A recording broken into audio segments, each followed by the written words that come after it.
Hi, I'm Shelley Rose Charvet, author of the international bestseller Words That Change Minds. I was in a writing workshop recently, and a man in there who was also learning these writing skills. I went there for the comedic writing. He kept refusing all of the suggestions of the workshop leader. And at the end of the workshop, he declared that he was happy to have confirmed what he already knew. Well, that's not a way to learn something new. And now we really need to become super learners. We have AI coming. We've got all kinds of technological and societal and political changes hanging around, showing up. We need to know to get better at that. So this video is all about why do some people suck at learning and how can we become super learners? You know, First, I want to look at what are some of the patterns that people use to stop themselves from learning. And there's two profiles that I've identified in people around me, sometimes my clients, that stop them from learning. And one I call the closed box. Knock, knock, knock. Nobody, you can't get in. All the doors are closed. And because I teach the language and behavior profile, the lab profile for short, and that's the subject of my book, Words That Change Minds, we can use these patterns, these motivation triggers, to understand how people open their minds and close their minds. The person who's running the closed box pattern has a number of combinations. First of all, they've gone into highly internal mode. The internal motivation trigger is when I decide based on what's important to me. And if there's no openness to taking in outside information, it just bangs against my values and what I think is important. And there's no opening. But that's not the only pattern that it takes to make this closed box mentality. If you have internal, and you're also very procedural in your approach, I have a step by step approach that I decide. And the last one is sameness, and I don't want to change it. I'm motivated to keep repeating the same procedure. You can you can see how that is a closed box where nothing can get in. That is the antithesis of being a super learner. The second pattern I've noticed that stops people from learning is what I call the freak out. Yes, that's when people freak themselves out. They tell themselves stories that are not helpful. This is too hard. I've never been good at it. I tried it once and it didn't work. Can you imagine saying that about learning to play the piano? I tried it once and I wasn't any good at it. So they are driven to be able to use it now, to be able to master it now. But often these skills are a little more complex than that, and you can't instantly decide whether yes or no. But based on people's previous experience, probably some of their traumas, they freak out at the idea of learning something new. And in lab profile terms, it's they've gone into a feelings response. And this is how people respond to something they perceive as stressful. And the feelings response is when you get triggered, go into a negative emotional response, and get stuck there and don't know how to come out, right?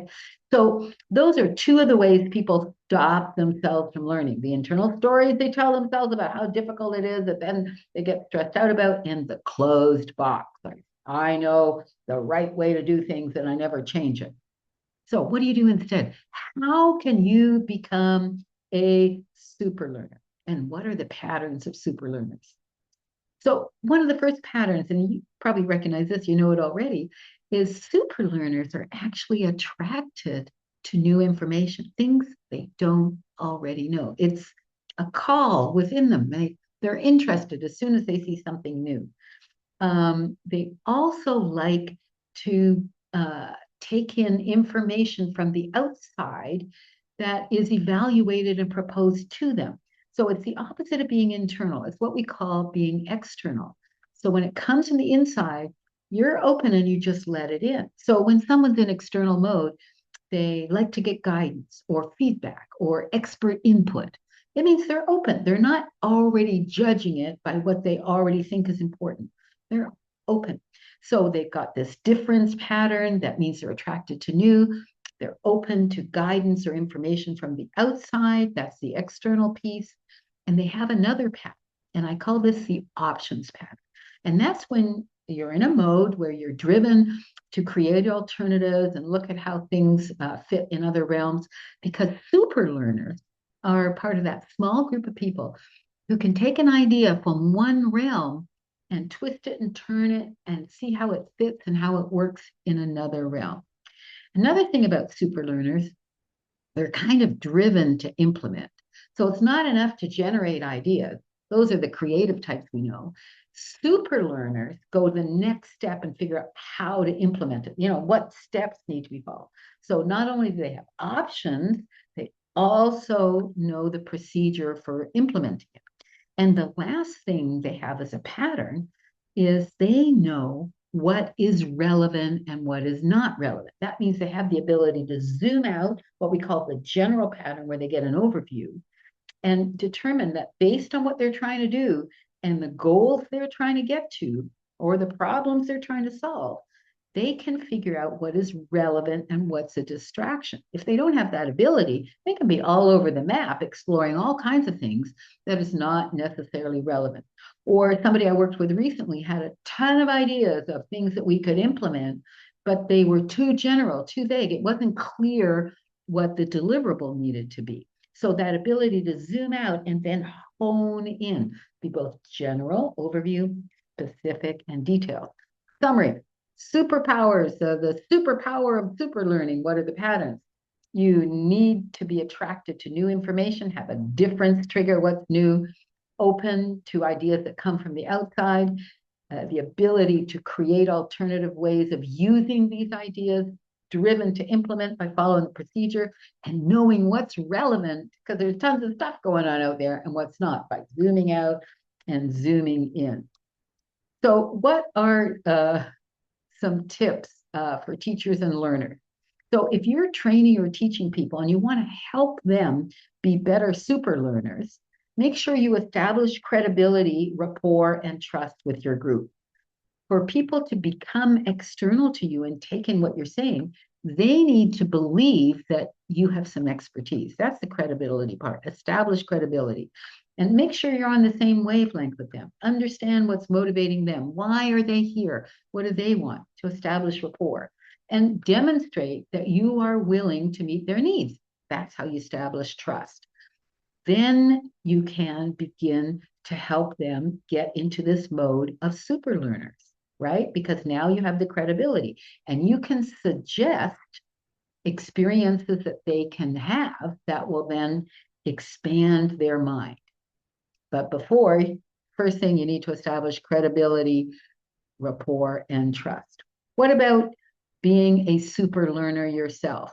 Well, one of the first things you need to do is, do you have either of those issues that I talked about? The closed box, I don't let anything new in because I already know, or the freak out where it's, oh my God, I've never been good at this. Well, my friend David Guthrow was teaching an improv class that I attended. And he said one of the things that people who, when they're trying to improv, do, they freak out too. And he said the best way to get into the best emotional state for improv and super learning is to say to yourself something like this: I can work with this. Can you feel how calming and grounding that is? So, number one, super learning is an emotional state. It's not an emotional state of panic or an emotional state of I'm closed box. It's an emotional state of calm and openness. Get yourself into a calm state. You probably have other ways of doing that. I can work with this. I can handle this. How to start? Now, one of the things that's important for getting into, after you've gotten yourself into the state of super learning mode, is to identify, what is it I want to learn and why is this important to me? So what do I want to learn? So I want to learn how I can use AI better with some of my learning products so that it can reach more people in the way they need to learn. So I need to learn about AI. That's my current example. So got myself into a good state. I've identified what I want to learn. Why do I want to learn? And this is what we're trying to find out: is what is the purpose? What is my goal? Or what problems do I need to solve? So what do I want to learn? Why is this important? How will I know something is relevant? So then I can list out criteria for what is relevant to me. Because if I don't know, I'm just going to go chase down everything that attracts my attention. So those first three questions are important. First, calm yourself. I can work with this. What do I want to learn? Why is this important? What's the goal or the problem I want to solve? And how will I know what is relevant to come up with a list of criteria? Now, where else can you use this super learning ability, right? You can use this to get yourself motivated when you're not sure what you're supposed to be doing next and you don't much feel like it. What do I want to learn? Why is that important to me? Hey, that's a great way of getting yourself motivated. It's also a great way that you can motivate your kids. Like they have issues too. Sometimes they're frustrated or freaked out and overwhelmed. You can use those same questions to get yourself in a learning mode with your kids. And lastly, I suggest you use these hints to notice when you're in a closed box or a freaked out state so that you can do something to help yourself or other people, right? So one thing you can do right now is put in a comment below or send me an email. What's one thing you want to learn about? What's one thing you want to learn about? And by answering this question, you're already beginning to use these techniques. Hope you enjoyed the video. Let me know what you think. See you soon.